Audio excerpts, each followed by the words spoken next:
Good morning. This is News Director Reid Seals here for 1340 WGRV.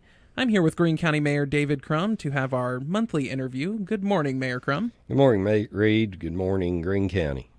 And we're just going to dive on into the questions. Our first question is, Walter State approached at the commission meeting on Monday and asked for some money. So how are you going to proceed with Walter State and their request for $1.5 million?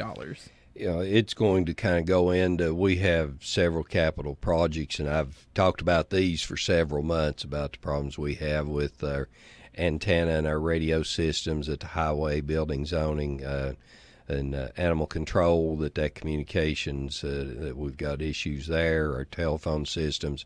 So we've got several capital projects that are directly related to Greene County buildings, the repair and work that needs to be done at the courthouse, the election office, building planning and zoning has just been neglected. That building has for a long time.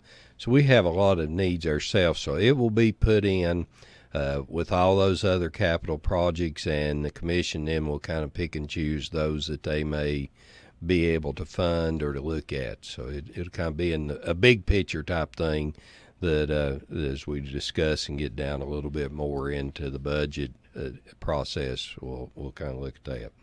Now, what's your opinion on giving the money to Walter State? That's difficult. There's a lot of arguments that higher education should be funded by the state.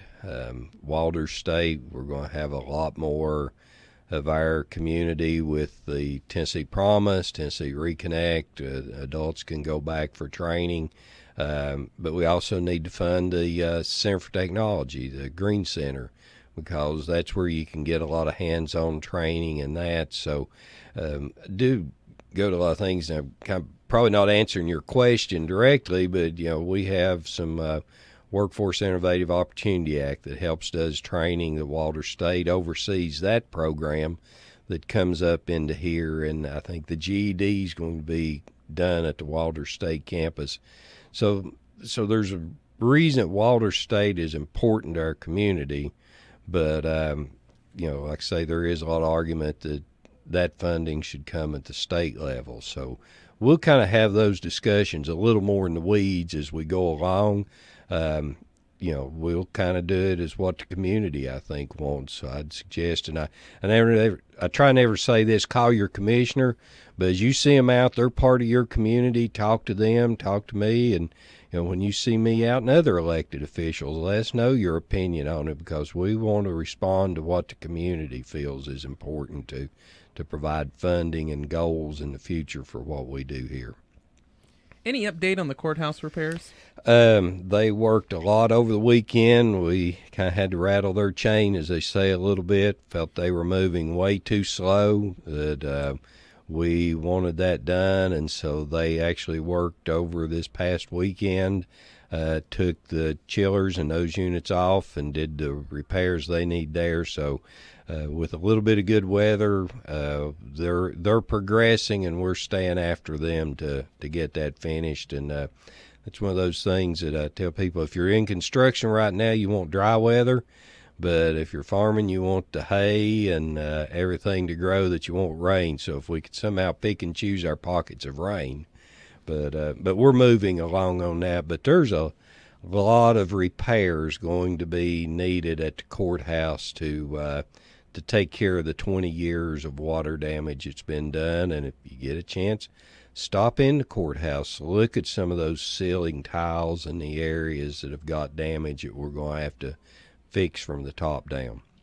Now, we've already referenced the budget, but is there anything new going on with the budget? How is it progressing? It is progressing. We're meeting next week. We've got an insurance meeting in the morning, and then in the afternoon and we've pretty much got most of the department's requests. There's not a lot. I mentioned I'd like to have another part-time person at animal control. A lot of times whenever we have employees take comp time, we think, well, that's not a cost. It's kind of free money. Well, it's not. I mean, that employee's not there, and so I think by having somebody on the weekends and to fill in, we know we're going to have one young man off for about 6 weeks on paternity leave, that so we don't get too short. our building planning and zoning is one of those that I really am asking, and we're in dire need of an additional person there. They have 2 employees, and I try not to compare us to the city, but the town has 2 that do theirs. And if you hire in with all the certifications and testing and things that you have to do to get certified to go out and do building inspections, it takes about a 2-year training program. And we know in 2008, building kind of really slowed down, but we're seeing that come back, and it's difficult. If you're building a home or building a business or something, you're laying footers, you want them to be able to come out and inspect. And when you see a building permit in, like for a house, you're talking 4 to 6 inspections per construction site just on a home. And if it's a bigger facility, it can take numerous days and things. So we really need that added because we don't want to hold up construction. And the comment was made last night about dilapidated structures and buildings in our community. As you drive around and see those, that's in that same office. So we get behind on that because, we make the priority getting that new construction done that people are being held up for. You want to get in a home. So we desperately need another person there that can start that process of training, because if one of them were out, it just is putting us further and further behind. And that's pure public service. That's providing the service that the public needs in order to be able to do construction in our community. Now, we talked about this a few months ago, but has a final decision ever been reached on opening all the convenience centers every day? No. I would do whatever is funded to be able to do that. We've got some serious issues there. Our maintenance and stuff on our trucks. Yesterday, we were literally down to 1 front-end loader to haul the garbage. Now, we use the compactors, and we're looking to put South Greene on that because this past weekend, it closed at 3 o'clock. And the reason it closed is we try to have 2 empty front-end loaders going into Saturday to go out there and fill them up to empty. And we literally, due to mechanical issues and stuff in those, only had 1. So that's why it was closed. And we are having some serious, the newest front end loader we've got's 10 years old. Just think about when you see and hear those things operate, it's hard on it. The garbage that goes in there is nasty, and it comes down in and really destroys the inside of those.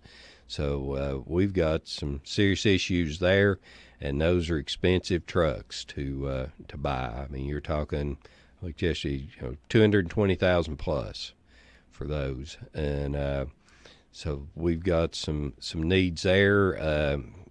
If it were funded for 6 days a week, we could do that. I think people have kind of got accustomed to the hours that they've got. I had a question came up about.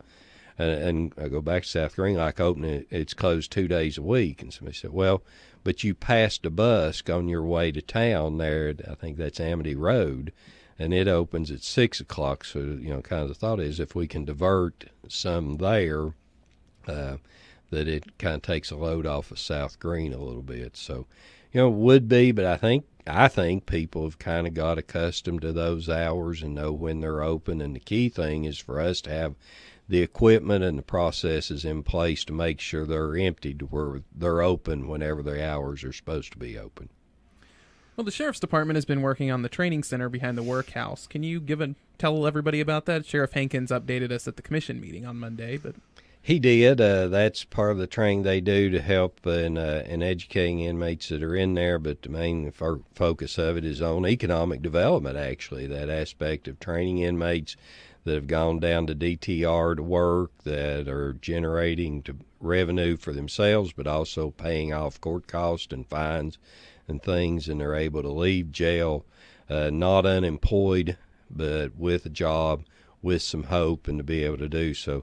That came through some economic development grants to be able to get that facility. I think it came from Sullivan County, but to be able to move it down and set it up to where we've got a training center that does have a little heat and air conditioning instead of having to do it outside. So that's that's been a great program for Greene County, and it's been a great program for those individuals. And sometimes we want to get hard-hearted and say, well, lock them up and throw away the key. Well, that's good, but if you can provide that person hope and a job and an opportunity when they get out, maybe we break that cycle. Mm-hmm. Well, there's a lot coming up here in Greene County, event-wise. Can you tell us a little bit about it? It really is getting that time of year. There's a whole lot. I heard on the radio this morning, I guess Greeneville's July 4th event. I mean, it'll be there here before you know it. But we've got Malsheim Fun Days. I think for the first time they're doing a 5K, the Hope 4 on Memorial Day. That's a cancer fundraiser. That's run out at Tusculum. YMCA's doing a little mini, I think they call them sprint triathlons. And you can do that as a team also. And I've signed up with two other. It's a 150-yard swim. My nephew's doing it. I'm doing the bike. I think it's 13 miles approximately from the Y to the 4-H camp and back. And then Noah Smith at the high school, assistant principal, is our team. She's doing the 5K part. So there's a lot of things, and it's getting that spring and summer to start thinking out and getting active. And I've teased, if you drive that route and drive it slow and kind of look at the slope of the terrain as you come out of the 4-H camp, it's a long uphill almost till you get to the sewer treatment plant. So that will be an interesting day. But if you want to get out and cheer on some of your friends and stuff that may be involved in that event, they'll be out running and biking in that, to get out and cheer them on. And it should be a lot of fun that day. But we do have a lot of things coming up. We do. Well, I want to thank Mayor David Crum for joining us today here on 1340 WGRV. He'll be back with us next month after the next commission meeting, and we'll discuss more. Thank you, Reid, and thank you, Greene County. Thank you very much, sir. This is Reid Seals for 1340 WGRV.